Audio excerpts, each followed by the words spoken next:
अब हम टेबल को विस्तार से समझेंगे। टेबल ऑप्शन पर क्लिक करते हैं और जितनी हम कॉलम लेना चाहें इस प्रकार से कॉलम ले लेंगे, और रो की संख्या जितना लेना चाहें हम इस प्रकार से रो की संख्या हम इस प्रकार से ले लेंगे दोस्तों, ठीक है। अब यहाँ पर देखेंगे जैसे हम इस टेबल के अंदर हैं तो हमारे सामने दो टैब उपस्थित हैं, एक डिज़ाइन टैब और दूसरा लेआउट टैब। और जैसे ही हम बाहर रखते हैं कर्सर को तो जो दोनों टैब थे दोनों टैब गायब हो चुके हैं, और अंदर रखते हैं तो दोनों टैब आ जाते हैं। अर्थात ये दोनों टैब आपके टेबल पर ही वर्किंग करते हैं, राइट।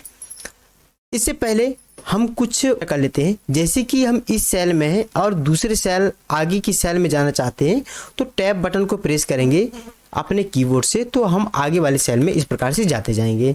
यदि हम पीछे वाले सेल में जाना चाहते हैं तो हम शिफ्ट के साथ टैब बटन प्रेस करेंगे तो पीछे वाले सेल में इस प्रकार से हम चले जाएंगे।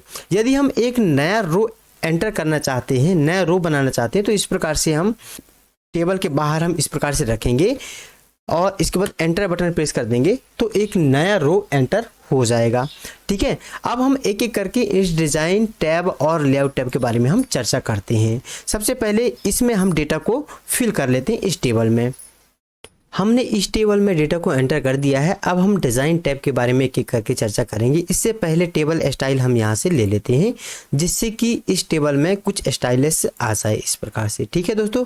अब सबसे पहला ऑप्शन देखते हैं हेडर रो का। यदि आप इसके हेडर रो में कुछ चेंजेस करना चाहते हैं स्टाइल वगैरह तो आप यहाँ से इसे टिक रहने देंगे, अन्यथा आप इसे इस प्रकार से अनटिक कर सकते हैं। नेक्स्ट ऑप्शन है टोटल रो का। यदि आप टोटल रो के सभी वर्डों को आप बोल्ड रखना चाहते हैं तो आप यहाँ से इसे वो सभी बोल्ड में हो जाएंगे, ठीक है। अनटिक कर देंगे तो अनबोल्ड हो जाएंगे। नेक्स्ट ऑप्शन देखते हैं बैंडेड रो का। अब आप देखे होंगे कि इस प्रकार से एक रो को छोड़कर दूसरे रो में इस प्रकार से कुछ स्टाइल्स हैं। इन स्टाइलों को आप रखना चाहते हैं तो आप इसे टिक रहने देंगे, अन्यथा आप इस प्रकार से इसे अनटिक कर सकते हैं बैंडेड रो ऑप्शन को।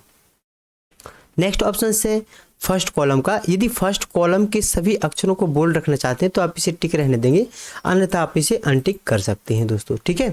नेक्स्ट ऑप्शन है लास्ट कॉलम का। यदि लास्ट कॉलम में सभी अक्षरों को बोल्ड रखना चाहते हैं तो इस प्रकार से लास्ट कॉलम ऑप्शन पर टिक रहने देंगे, अन्यथा आप इसे अनटिक कर सकते हैं। नेक्स्ट ऑप्शन है बैंडेड कॉलम का। यदि आप सभी कॉलम में स्टाइल देना चाहते हैं तो आप यहाँ से बैंडेड कॉलम ऑप्शन पर क्लिक कर सकते हैं। तो आप देखेंगे कि कॉलम इस कॉलम में स्टाइल है, फिर इस कॉलम को छोड़ दिया, फिर इस कॉलम में स्टाइल है, फिर इस कॉलम को छोड़ दिया।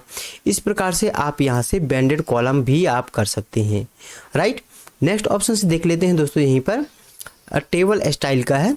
टेबल स्टाइल यहाँ से कोई से भी टेबल स्टाइल इस प्रकार से आप ले सकते हैं, बहुत सारे स्टाइल दिए हुए हैं। नेक्स्ट ऑप्शन है शेडिंग का।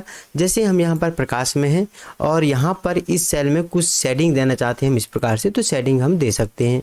नेक्स्ट ऑप्शन है बॉर्डर का। यदि आप टेबल में बॉर्डर रखना चाहते हैं, जिस प्रकार का बॉर्डर रखना चाहते हैं आप यहाँ से सिलेक्ट कर सकते हैं। सपोज आप यहाँ पर बॉर्डर नहीं रखना चाहते तो नो बॉर्डर ऑप्शन पर क्लिक कर देंगे तो इस टेबल में बॉर्डर आपको नहीं दिखाई देगी। नेक्स्ट ऑप्शन है इसी में, यदि आप बॉर्डर रखना चाहते हैं तो ऑल बॉर्डर ऑप्शन पर क्लिक कर देंगे। इस प्रकार से सबसे पहले इस टेबल को सिलेक्ट कर लेते हैं और यहाँ से हम ऑल बॉर्डर ऑप्शन पर क्लिक कर देते हैं तो सभी में बॉर्डर आ जाएगा। नेक्स्ट ऑप्शन है टेबल्स बनाना चाहते हैं तो किस प्रकार का लाइन होनी चाहिए आप यहाँ से सेट कर सकते हैं। सपोज हम इस प्रकार से डॉट डॉट डॉट वाला लाइन होनी चाहिए, इस प्रकार से हम ले लेते हैं। और ये कैसी कितना मोटा होना चाहिए हम यहाँ से सेट कर लेंगे, और इसका कलर कैसा होना चाहिए हम यहाँ से इस प्रकार से सेट कर लेंगे। अब यहाँ से हम जब भी ड्राइंग करेंगे, ड्रॉ टेबल बनाएंगे इस प्रकार से, तो आप देखेंगे कि इस प्रकार से टेबल या इस प्रकार से डिजाइन से टेबल बनेगा दोस्तों, राइट। हम जैसा बनाना चाहें हम टेबल इस प्रकार से हम बना सकते हैं, ओके। नेक्स्ट ऑप्शन है इरेजर का। आप इरेजर की सहायता से ये जो टेबल बनी हुई है इन टेबलों को आप डिलीट भी कर सकते हो दोस्तों, ठीक है। फिलहाल इसे हम अंडू कर देते हैं कंट्रोल Z की सहायता से। Next option